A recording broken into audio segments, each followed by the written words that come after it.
முருக பக்தர்கள் அனைவருக்கும் அடியேனின் வணக்கம். சக்தியும் நானும். இன்று நான் உங்களுக்கு கொண்டு வந்திருக்க பதிவு என்ன அப்படின்னு பார்த்தீங்கன்னா, ஒரே ஒருத்தருக்காக, அதாவது ஒரே ஒருத்தர், நான் சொல்றது ஒரு தரப்பினர். அது என்ன அப்படின்னு பார்த்தீங்கன்னா, இந்த பதிவு உங்களுக்கு கண்டிப்பாக பயனுள்ளதாக இருக்கும். ஒருவேளை இதில் நீங்கள் பாதிக்கப்பட்டு இருக்கீங்க அப்படிங்கிற பட்சத்தில் என்ன பாதிப்பு அப்படின்னா, ஒன்றும் இல்லைங்க. சில ஆண்கள் என்ன பண்ணுவாங்க அப்படின்னு பார்த்தீங்கன்னா, அவங்களுடைய வாழ்க்கையை தீர்மானிக்க வேண்டிய தருணம், அதாவது படிக்கிற வயசுலையா இருக்கட்டும், வேலைக்கு போக வேண்டிய வயசுலையா இருக்கட்டும், சரியான பாதையை அவங்க தேர்ந்தெடுத்து சரியான முயற்சியை செய்து சரியான வழியில் போயிருந்தாங்கன்னா, இல்லை போகிறாங்கன்னா, எதிர்காலத்தில் அவங்களுடைய வாழ்க்கை ஓஹோன்னு இருக்கும்.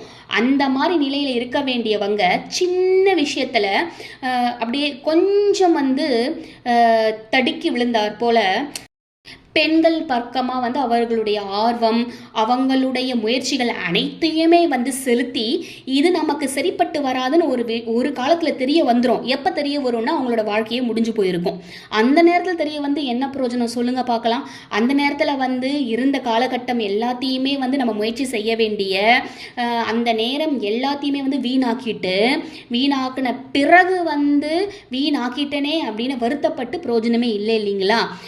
அதனால் அந்த மாதிரி நீங்கள் போயிருந்தாலும் இல்லை போகலை, அந்த கட்டத்தில் நீங்கள் இருக்கிறீங்க அப்படின்னாலும், பெற்றோர்கள் உங்களுடைய மகன் இந்த மாதிரி இருக்கிறாங்க அப்படின்னாலும், மனைவிமார்களுக்கு தன் கணவன் இந்த பிரச்சனை மாட்டியிருக்காரு அப்படின்னாலும், யாராக இருந்தாலும் அந்த நிலையில் இருக்கும் பொழுது உங்களுக்கு தெரியும் எந்த வயதினரை நம்ம இந்த பிரச்சனையிலிருந்து நம்ம இழுத்து கொண்டு வர முடியும் அப்படின்னு சொல்லிட்டு, இது உங்களுக்கே இருக்குன்ற பட்சத்தில் கண்டிப்பாக நீங்கள் இதை பின்பற்றலாம். என்ன அப்படின்னு பார்த்தீங்கன்னா, ஒன்றும் இல்லை, திருப்புகழ் பாடலில் மிகவும் அருமையான ஒரு பத்தி இருக்குது.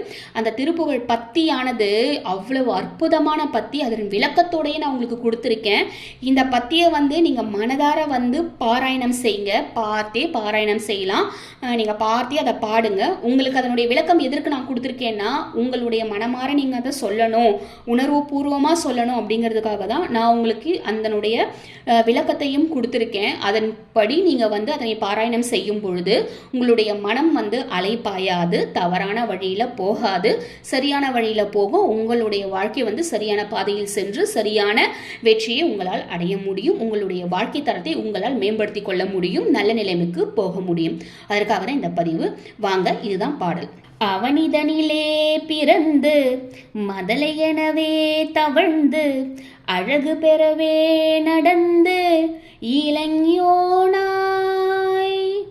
அருமழலையே மிகுந்து குதலை மொழியே புகன்று அதிவிதமாய் வளர்ந்து 16 சிவகலைகளாக மங்கள் மிகவும் மறைவோதும் அன்பர் திருவடிகளே நினைந்து துதியாமல் தெரிவையர்கள் ஆசை மிஞ்சி வெகு கவலையாய் உழன்று திருமடியேனையுன்றன் அடி சேராய் மௌன உபதேச சம்பு மதியருகு வேணி தும்பை மணிமுடியின் மீதணிந்த மகதேவர் மணமகிழவே அணைந்து ஒரு புறமதாக வந்த மலைமகள் குமரதுங்க வடிவேலா பவனி வரவே உகந்து மயிலின் மிசையே திகழ்ந்து படி அதரவே நடந்த கழல் வீரா பரமபதமாய செந்தில் முருகன் எனவே உகந்து பழனி மலை மேல் அமர்ந்த பெருமாளே பழனி மலை மேல் அமர்ந்த பெருமாளே பழனி மலை மேல் அமர்ந்த பெருமாளே.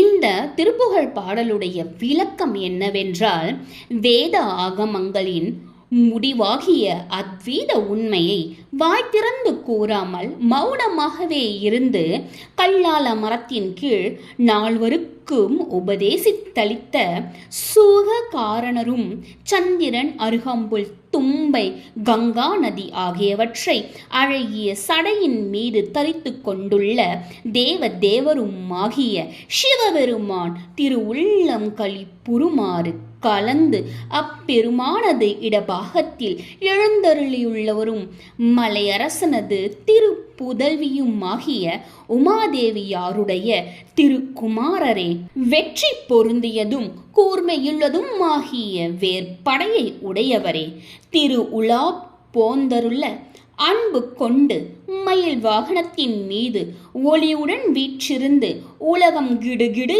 என்று அதிருமாறு எழுந்தருளி வந்த வீர கழலை அணிந்துள்ள வீரரே, பூ உலக மோட்சமாக விளங்கும் திருச்செந்தூரில் தெய்வ தன்மையுடையவர் என்று அடியார்கள் துதிக்குமாறு எழுந்தருளி இருக்கும் பழனிகிரி மேல் வீற்றிருந்து அருள்பாலிக்கும் பெருமை மிக்கவரே, பூதலத்தில் குழந்தையாக பிறந்து பிள்ளை பருவத்திலே மெல்ல தவழ்ந்து அழகு பெறவே நடந்து பார்ப்பவர் கண் கவரும் கவினுடன் தளர் நடையிட்டு நடந்து சிறிது வளர்ந்து பாலகனாகி இனிமையான குதலை மொழிகளையே பேசி பெற்றோர்களால் அநேக விதமாக வளர்க்க பெற்று வளர்ந்து 16ஆம் ஆண்டு நிரம்பிய பிறகு சிவ சம்பந்தமான 10 நூல்களாகிய சைவ சித்தாந்த சாத்திரங்களையும் சிவாமங்களையும்